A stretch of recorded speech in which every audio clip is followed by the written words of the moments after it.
WNST, Towson, Baltimore, and Baltimore Positive. We positively have a great segment here. I was going to put the Fadley's background up, but I just decided to go with the shirt here. We kicked off our crab cake tour at Fadley's and at State Fair. Our great sponsors have been supporting us. And we've also, Don Moeller, had great support from local people to tell stories, to come on. When I came to you, and everybody knows, my 1982 high school guidance counselor, I was a little too old to have him as a social studies teacher. So as Ric Flair once said, now we go to school, Don Moeller, right?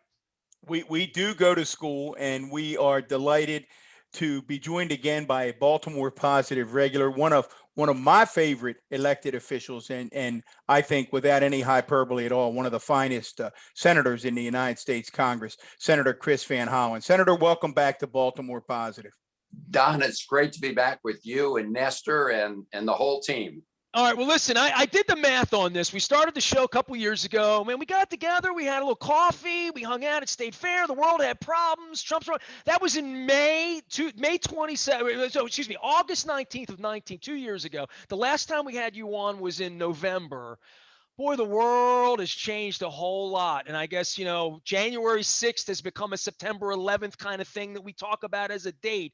But I guess we should start all of that as saying it's been a little while since we caught up, and it's been a little while since January 6th as well.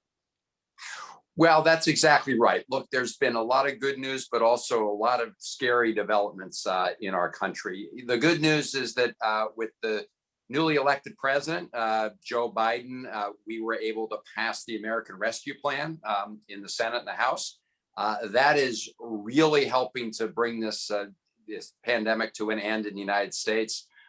It's helping folks who really got whacked and hurt hard during the pandemic in terms of their finances. And it's going to give us a boost coming out of the pandemic for the economy. But at the same time, we've got this Republican Party that unfortunately has essentially been taken over by the Trump wing, and they continue to perpetuate this big lie that somehow the election was stolen by Donald Trump. And of course, the big lie fueled that attack on the Capitol on January 6th. And now we're, been trying to have a vote to create a bipartisan commission to simply get the truth of what happened there, and Republicans in the Senate blocking it. So we're at a very dangerous point where a big part of the country is denying that Joe Biden is legitimately elected president of the United States. That's a scary place to be for our democracy. Senator, would you like to see the texts of some of your colleagues, not just on your side, but on the other side, of the types of things that were happening on September 5th? And I think the American people, I'd like to know what was happening down there. And I'd love to hear your story, because we haven't had you on. Where were you on January 6th? Not to sound too Perry Mason, but where were you on January 6th? Because everyone has a story. Yeah, and here's mine. I was over in the House of Representatives, the House chamber, which is where you count the votes coming in from the Electoral College. And they take each state alphabetically, and we got to Arizona. And that's where the first challenge came. In order to sustain a challenge, you need a House member challenging it and a senator challenging it, and they had that. So what happens with the challenge is then the House convenes their members, and they debate and vote on the challenge, and the Senate does the same. And so I went back to the Senate, went through the Senate chamber, went to my office in one of the Senate office buildings, because I was scheduled to speak on the floor against the effort to challenge the Arizona count. And I was walking back from my office underground, and the Capitol Hill police stopped me, said, "Senator, there's a violent mob in the Capitol. We want you to shelter in place." So I went back to my office, got on the phone, turned on the TV, and for the next many hours, with a small amount of my staff, we were there in the Capitol. Did you wake up that day believing that was possible at all? That? Did you wake up believing that was possible that morning, that it could possibly? No. None of us had any idea that day would end with this violent attack on the Capitol, people taking over the floor of the Senate, rifling through everyone's desks. Of course, the Capitol Hill police, trying to, prevent people from crashing through the doors. We've all seen those awful scenes. I thought they're tourists, aren't they, Senator? I've heard them described as tourists. Well, Don, this is what's so scary, right? I mean, that statement was made by a Republican House member who was in fear for his life on that day, and is just now somehow whitewashing the whole thing. Yeah, there's just a bunch of tourists coming to, see cameras, just want to democracy visit in action, right? Forget about Statuary Hall. Capitol Hill officers being crushed by the doors, a violent mob taking down people there to down protect the him. American flag, putting up the Trump flag. Oh, well, that happens every day in Washington. Bunch of tourists. Well, what we're trying to do, and I haven't been able to do it successfully. And again, if you're listening, we're with Senator Chris Van Hollen, Senator from Maryland. I'm trying to put together the puzzle pieces as to how we move forward.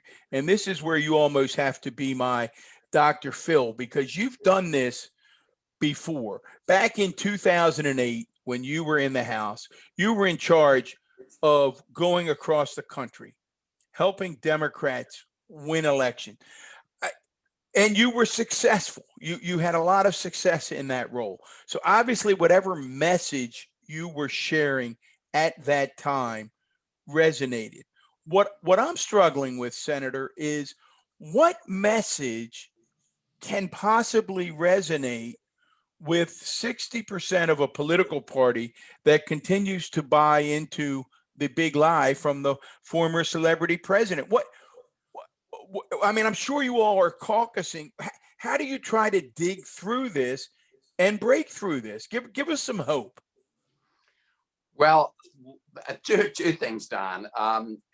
What we're going to focus on is trying to deliver real results for American families, regardless of political party. And that's why we passed the American Rescue Plan.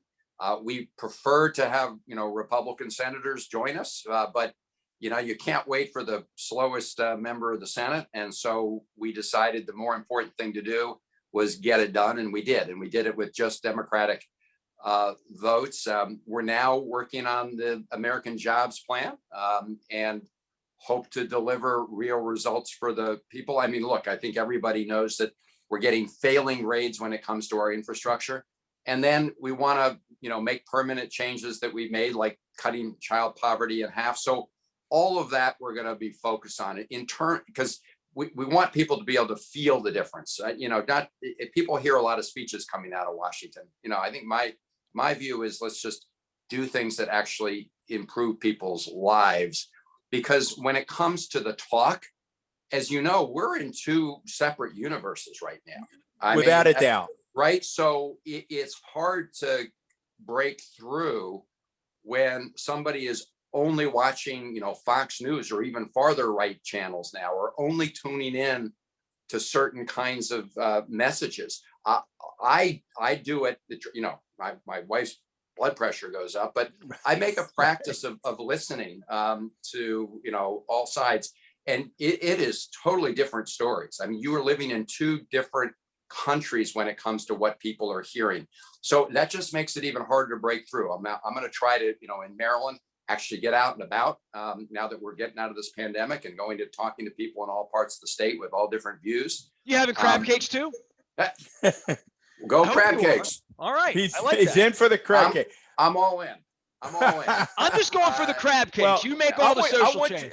Hey, as long as we got a little beer to go with those crab cakes. Without question, cold. Always we cold. can do that. But before we leave that, because where I'm going to go with this is that I couldn't agree more with you. If I were in a strategic room with Democratic leaders, I would say the secret sauce is getting the big stuff done. And for me, the big stuff is HR 1, the John Lewis Voting Rights Act, the American Jobs Act. Those are things that are front and center. We've got 47 states right now actively trying to suppress the vote.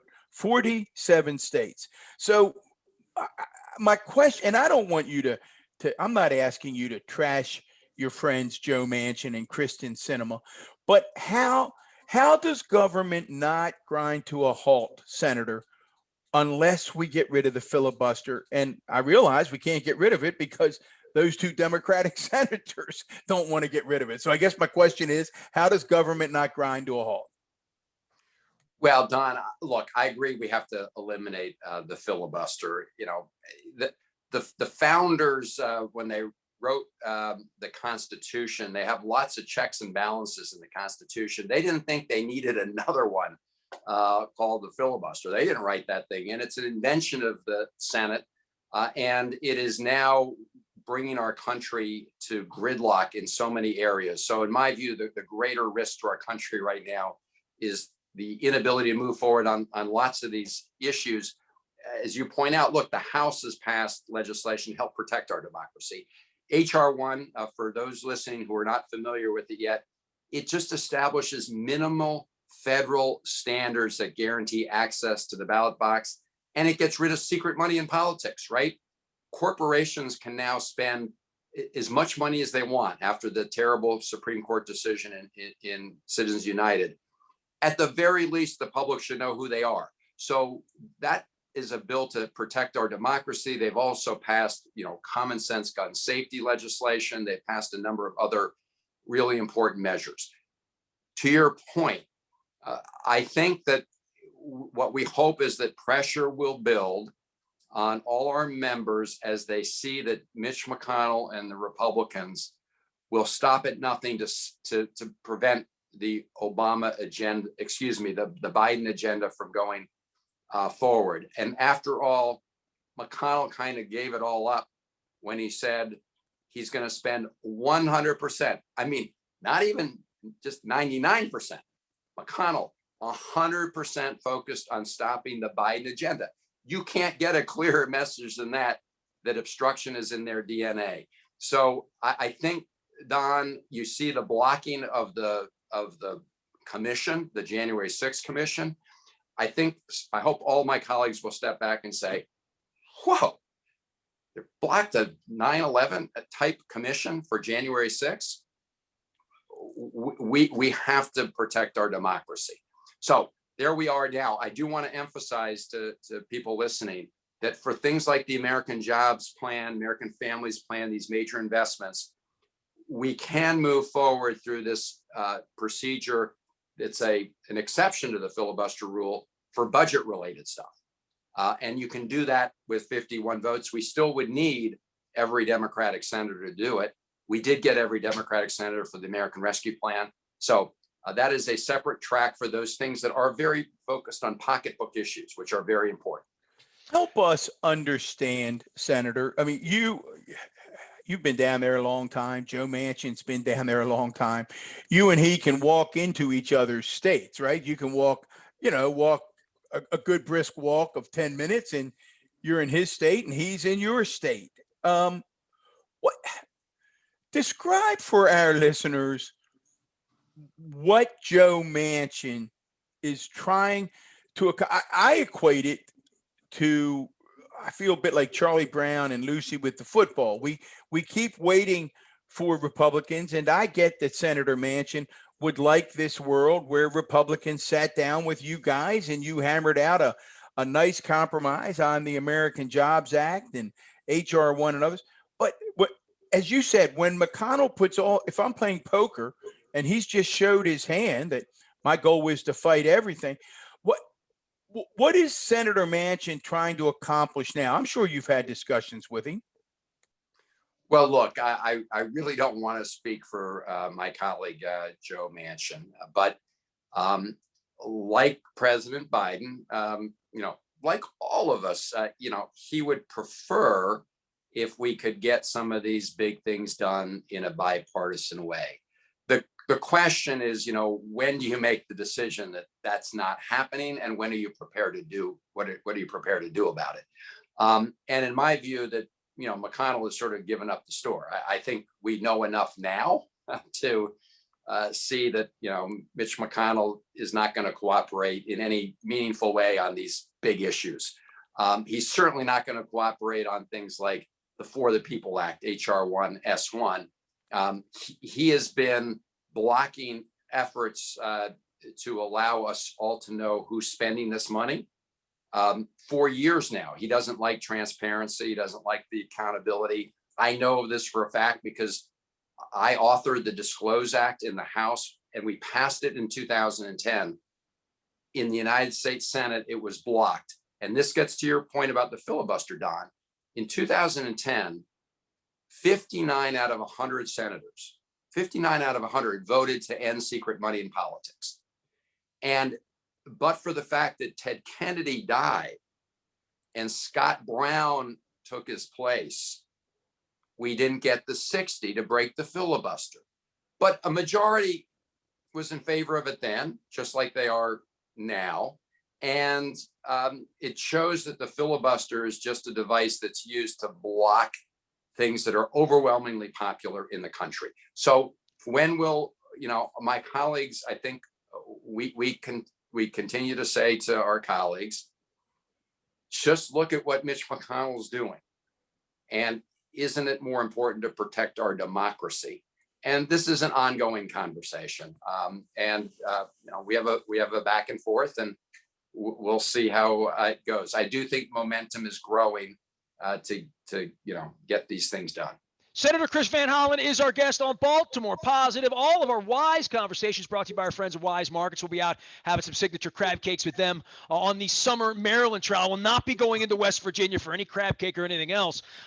Senator, I always talk about social studies, and, from sitting down with us, give me conjunction junction on the filibuster. Explain it to me like I'm going into Don Muller's 7th grade social studies class and saying, now, why can't we get things done down there? Filibuster. What's a filibuster?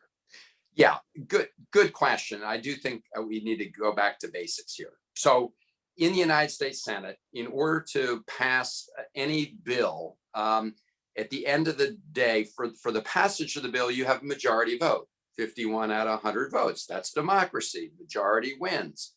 But in the United States Senate, in order to get to that final vote, you have to overcome what's called the filibuster if somebody wants to filibuster it.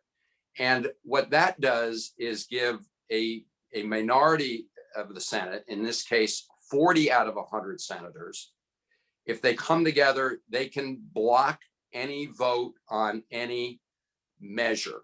And so it's clearly an undemocratic provision, and I mean undemocratic small d, because it allows a 40 out of 100 senators to stop things that are really important to the majority of people in this country.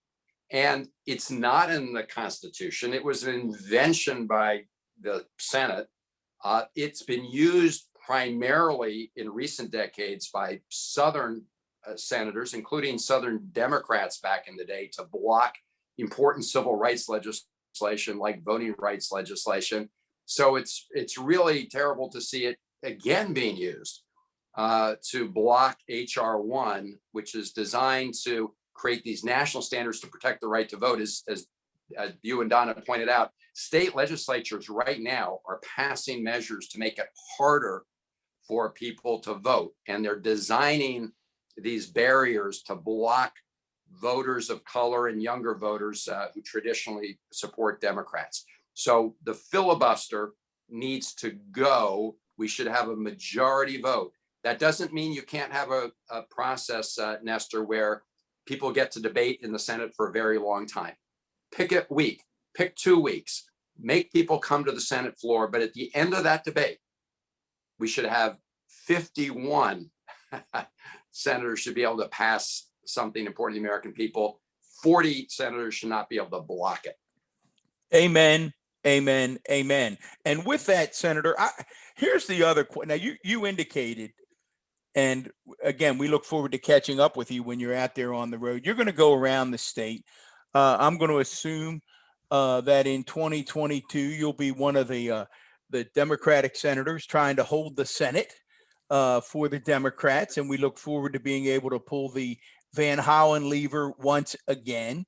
So when you're out there talking to folks, here's my puzzlement, I guess. I feel like the king in the king and I'm, it's a puzzlement, is that I point out over and over on this show on every single major issue of the day, everyone without fail, guns, infrastructure, voter suppression, women's right to choose, climate change, go right down the list. Every single issue, the public by significant numbers agrees with the Democratic position on those. Immigration's where it's the closest, but on every other one, it's significant. Why is it so difficult for that support to not only translate into legislative action? I guess we've touched on it with filibuster, but also into more dramatic elective victories. We appear to be on the right side of the issues. Why do we lose the argument to this 30% of the rabid right? Well, Don, first of all, you did touch on the filibuster, which is a big piece of it. The other part is the way the Senate is designed, because as you know, Wyoming, that has fewer people than the District of Columbia, gets more votes in the the same number of votes in the United States Senate as California, with tens of millions of people. And so even when you set aside the filibuster, in the Senate, 50 Democratic senators representing a huge majority of the population can be stymied by Republican senators who disproportionately represent these states like Wyoming. That's one. Senator, I love that point, because I shared with Nestor a couple of weeks ago in one of our weekly wrap-ups. I saw a statistic that said that 12% of the population in the United States of America controls 70% of the seats in the United States Senate. 12% of the population. So this is a fundamental problem, and obviously that is something that's embedded in our Constitution. That's a larger question, but I guess for the purposes of what we could do today, the filibuster takes that already anti-democratic structure and makes it even more so. So we got to get rid of it. In terms of congressional redistricting, we need nationwide congressional redistricting in a nonpartisan basis. And it's important that it be done nationally, so that, some state, Maryland is a Democratic state, but Texas is a Republican state, right?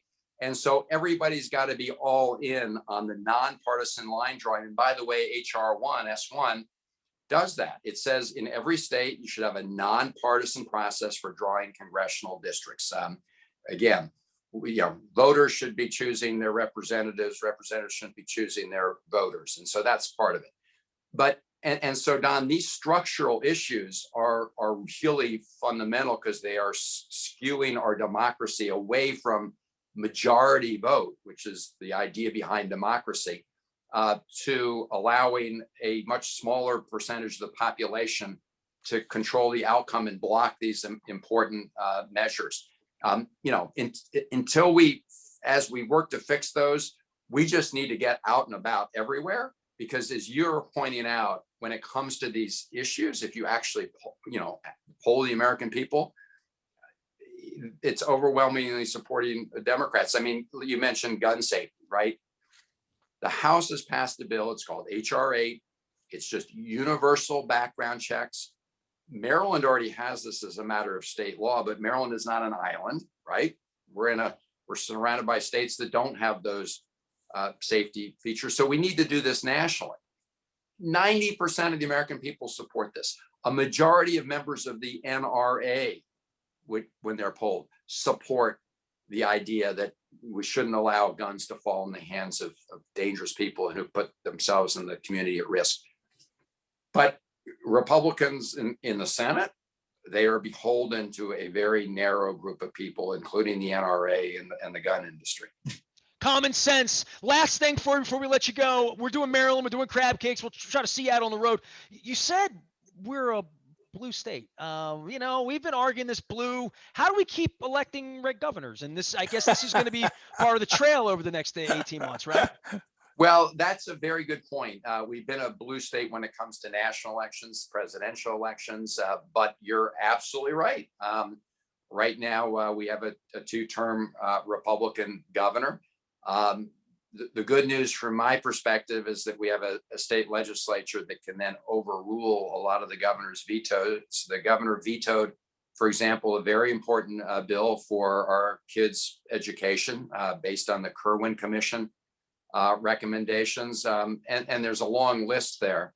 But Nestor, to your point, look, we all have to get out there. We got to put our ideas on the table. We have to try and find a way to cut through a media and communications environment where people are in their own echo chambers, right? And that does mean getting out and about the state, eating those crabs, having a beer. I'm going to have crabs with a bunch of people that voted for Donald Trump, and they might not make any sense to me, but the crab cake is going to be delicious. The beer is going to be cold. I might scratch my head a little bit, but I'm going to ask questions, And maybe after a couple beers, we'll all get answers and give them too. And give them. Maybe it'll make sense, finally. Before we ask the senator where he likes to go get his crab cake, Senator, what you just said about the discussion and the messaging, we recently had the son of former Baltimore County Executive Kevin Kamenetz on the show, and he was talking about messaging, and he said, and he's thinking about dipping his toe in the water and running for Central Committee in Baltimore County. He said that on the college campuses, and he's at University of Maryland, the right-wing fringe groups, even on college campuses, are winning the messaging battle. In other words, that I did the same thing you did. You made a face, I made a face. That they're just more effective. They're louder. That they seem to get the messaging better than those on the progressive or left side of the aisle. And that was a concern to me. And I guess that's what you're going to try to discern and break through as you travel around the state. Well, that's right. What I do know, Don, is the way most young people vote, and in at least in recent elections, and not just in Maryland but around the country, younger voters are voting for the kind of agenda that we're trying to push through in the United States Senate, and that's why a lot of these state legislatures that are controlled by Republicans are trying to put up these barriers. If you look at how they're designed to make it harder for different groups of people to vote, including young voters. Because they know. Point. I don't know about the debate on the campuses and how that's going, but I do know what younger people are doing at the ballot box. And they believe in the reality of climate change, and they need to do something about it. Right? The Republican Party is still in denial, right? Just remarkable. It's a big hoax. So I think that my sense is young people are very engaged, and that they want to pass the kind of things we're trying to pass in the Senate. I don't think climate change will be a hoax for anybody who lives in the Chesapeake Bay. All right, Nestor, let's find out now. So, Senator, one of your buddies, one of your colleagues from out in the Midwest is they're back in Washington, they're voting, and they say, hey, Senator, hey, Chris, take me to your favorite crab cake place. I want to get a really good crab cake. Where do you take them in your neighborhood? Now, you're going to get me in trouble here, Don. That's the thing. So here's my view. I got my mallet, and I will take it anywhere. Mallet will travel. I do like to go just get a barrel of fresh crabs myself, and put the stuff out on the table, have a cold beer and crab cakes with the little old bay seasoning. There's so many great crab houses around the state. I have the same problem. I have like several sponsors, and I'm like, I like them all. They're different. This is the whole reason. We're not trying to find the best one. We're trying to have all of them, right? That's what we're trying to do. I think that the great thing about Maryland is that we do have so many great places, and you can also go get your own barrel of crabs. And so, and I can tell you, a number of years ago, I was betting on the Ravens in a Super Bowl game against California. We won. 49ers. We won that. So I promise I promised to take my California congressman friend to whatever crab cake place in Maryland he wanted to go if he won. Fortunately, he had to deliver to me a bunch of California wine because we won. Ravens Better won. than their crabs. You don't want to eat those Dungeness crabs. They don't, definitely don't want to go. Nancy knows better. She's out there suffering. That's right. I will say, I said to him, look, you may think California wine's better, but Maryland is closing in on you on the wine front. Too. Awfully good wine. Our Thank good you. friend Max Weiss, Senator, we'll leave it with this. Our good friend Max Weiss, I think, echoed what you said. The editor of Baltimore Magazine, editor-in-chief, she said, I think it's almost impossible to find a bad crab cake in Maryland, and it's almost impossible to find a good one outside of Maryland. So we're going with that. We're sticking Amen to that. I won't be going to Delaware, Virginia, or West Virginia. Senator, appreciate the visit as always. Stay safe out there and keep democracy alive. Good to be with you guys. Amen. Great seeing Bring you that again. crab mallet. Sharpen it up. We're going to be having some crab cakes in August. Senator Chris Van Hollen joining us here on behalf of former Baltimore County Executive Don Moeller. I am Nestor Aparicio. That was another wise conversation here at Baltimore Positive.